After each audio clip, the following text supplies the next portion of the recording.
भारत माता की, भगवान श्री कृष्ण महाराज की। कितना एक सुंदर अवसर हमें प्राप्त हुआ है कि आज हम स्वतंत्रता दिवस मना रहे हैं और कल जन्माष्टमी। अगर हम दोनों को जोड़ें तो ये आज़ादी का पर्व जो है, हमें 2 साल की जो गुलामी थी उससे स्वतंत्रता मिली, उसके कारण मनाया जा रहा है। लेकिन अगर हम और फ्लैशबैक में जाएं, पीछे जाएं, तो हम सबकी आज़ादी के लिए भगवान ने स्वयं अवतार लिया था। और भगवान श्री कृष्ण का जन्म कहाँ हुआ था? कारागार में, जेल में, जहाँ उनके माता पिता खुद कैद में थे। और उन्होंने ना केवल खुद स्वतंत्रता पाई, अपने माता पिता को आज़ाद किया, बल्कि उस समय बंधनों में बंधे जितने और भी थे उन सबको आज़ाद किया। और पूरे देश ही नहीं, विश्व में उन्होंने वो सौगात दी जो हम सबके लिए एक आदर्श जीवन स्थापित करने के लिए अमूल्य है, जिसे हम गीता बोलते हैं, गीता ज्ञान बोलते हैं। भगवान श्री कृष्ण ने हमें आज़ादी के सूत्र तो वहीं से बता दिए, वहीं पिरो दिए गए। और उसके बाद यह निरंतर देश चलता रहा विभिन्न गतिविधियों में। और वर्तमान युग में अगर हम बात करें तो हम जानते हैं कि किस तरीके से देश पर बाहर के आए हुए लोगों ने शासन किया और देश को हर प्रकार से कब्जाने की कोशिश की। लेकिन हमारे कुछ जाबाज वीरों ने, देशभक्तों ने लड़ाइयाँ लड़ी और हम सबको स्वतंत्रता दी। उन्होंने खुद अपनी जान की परवाह किए बगैर हम सबको एक खुली सांस में छोड़ा। और आज जब हम रह रहे हैं, अगर बच्चे ध्यान से नहीं सुन रहे तो मुझे लगता है कि हम स्वतंत्रता का वो जो एहसास है, जो अभी अनुभूति की बात मैडम भी कर रहे थे कि खाली हम गीत गा लेते हैं तो उससे कुछ नहीं होने वाला। अगर हमारे अंदर से वो फीलिंग नहीं आ रही है तो वो देशभक्ति वाला जो जज्बा है वो बन नहीं पाएगा। कुछ देर पहले से हम देख रहे हैं कि बहुत गीत गाए जा रहे थे, सुने जा रहे थे, लेकिन अगर हम उन गीतों के शब्दों पे जा रहे थे तो मैं खुद अपने आप में अंदर ही अंदर इमोशनल हो रहा था। अब जब तक मैं उस गीतों के शब्दों से नहीं जुड़ रहा हूँ, मेरे अंदर वो फीलिंग नहीं आ रही, वो देश के प्रति प्रेम नहीं जागृत हो रहा है, तो ये सिर्फ एक मनोरंजन का कार्यक्रम बनकर रह जाएगा।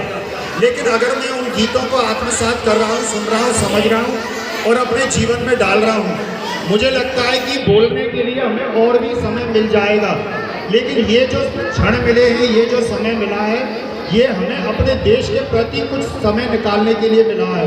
अगर हम इस समय भी वो बात समझ नहीं पाए तो शायद हमें बहुत पीछे उड़ जाना पड़ेगा। और वो समय फिर दूर नहीं होगा कि फिर से हमें कोई जगाने वाला आएगा। हम सुनते थे कि कहते हैं कि उठे जाग मुसाफिर भोर भई, अब रहने कहाँ जो सोवत है। तो मुझे लगता है कि हम जाग जरूर रहे हैं, बैठे जरूर हैं, लेकिन हम इतने सोए हुए हैं कि अगर कोई कुछ बोल रहा है, कोई अच्छी बात निकल रही है तो हम उसको ध्यान ही नहीं दे पा रहे। तो ये किसी निंद्रा से कम नहीं है, किसी सोने से कम नहीं है। और अगर इस बाल अवस्था में हमने उस बात को हासिल नहीं किया, ग्रहण नहीं किया, तो फिर चाहे हम कितने भी देशभक्ति के गीत गुनगुना ले, सुन ले, उससे कोई लाभ प्राप्त होने वाला नहीं। क्या हम चाहते हैं कि शहीद भगत सिंह जी को हम याद करें, नेताजी सुभाष चंद्र बोस जी को हम याद करें, चंद्रशेखर जी को याद करें? वो मैं भी तो बन सकता हूँ, उनमें मैं भी तो शुमार हो सकता हूँ, उस लिस्ट में मेरा भी नाम हो सकता है।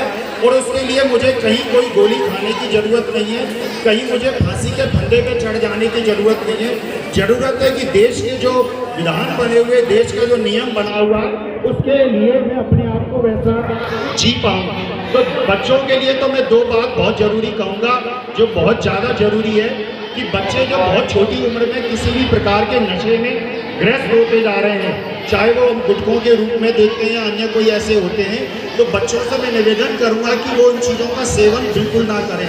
क्योंकि ये जो गुटखा है, जहाँ हमारे शरीर को नुकसान करता है, वहीं हमें हर प्रकार से मानसिक जो है वो भी आत्मा देता है। तो हम किसी भी प्रकार के नशे से बचें। और जैसा कि आजकल हर हाथ में एक मोबाइल है, तो जितना हो सके कम से कम मोबाइल का प्रयोग करना चाहिए। अब जैसे मैं अगर अपनी बताऊं तो करीब 60,000 फॉलोवर हैं मेरा भी खुद का चैनल है और आमतौर पे लोग ऐसा मानते हैं कि मैं हर समय सोशल मीडिया में रहता हूं या सारा दिन मोबाइल चलाता रहता हूं। लेकिन अगर मैं आपको सच्चाई बता दूं तो लगभग 12 घंटे में मोबाइल नहीं चलाता, यहाँ तक कि अपने मोबाइल में मैं नेट भी नहीं डलवाता।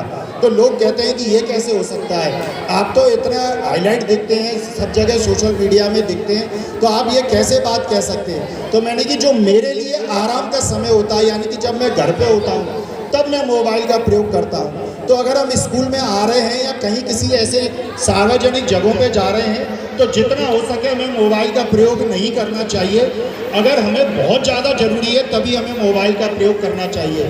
यह आधुनिक संसाधन जो है हमें लोगों से जोड़ने के लिए बना है, लेकिन हम इस मोबाइल के कारण लोगों से टूटते जा रहे हैं, अपने परिवार से टूटते जा रहे हैं। इसलिए दो बातें जो मैंने बच्चों से कही है कि हमें हर प्रकार के नशे से दूर रहना है और संभव हो तो इस मोबाइल से ज़्यादा दूरी बनानी है।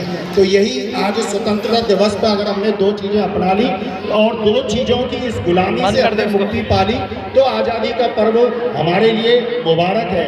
और जो जन्माष्टमी में भगवान श्री कृष्ण ने जो हमें संदेश दिया है कि हमने जिस कारण से जन्म लिया है, 84 लाख योनियाँ जो बताई गई हैं, उनमें एक बार जो हमें गोल्डन चांस मिला है, हम मनुष्य रूप में आए हैं, तो कम से कम हफ्ते में एक दिन हम किसी मंदिर में जरूर जाया करें, किसी धार्मिक स्थल पे जाया करें, कहीं सत्संग में जाया करें और कम से कम हफ्ते में एक दिन हम ऐसी जगहों पर जरूर अपना समय खर्च करें, क्योंकि ये हमारे लिए बहुत हितकारी है, लाभदायक है। तो सभी बच्चों को शुभकामनाएं, आप निरंतर कामयाबी को प्राप्त करते रहें। साथ में बैठे हुए सम्मानित अतिथिजन और स्कूल के प्रबंधक और अध्यापक गण सभी का मैं हार्दिक अभिनंदन करता हूं, धन्यवाद करता हूं कि आपने इतना सुंदर कार्यक्रम अरेंज किया। जय हिंद, जय भारत।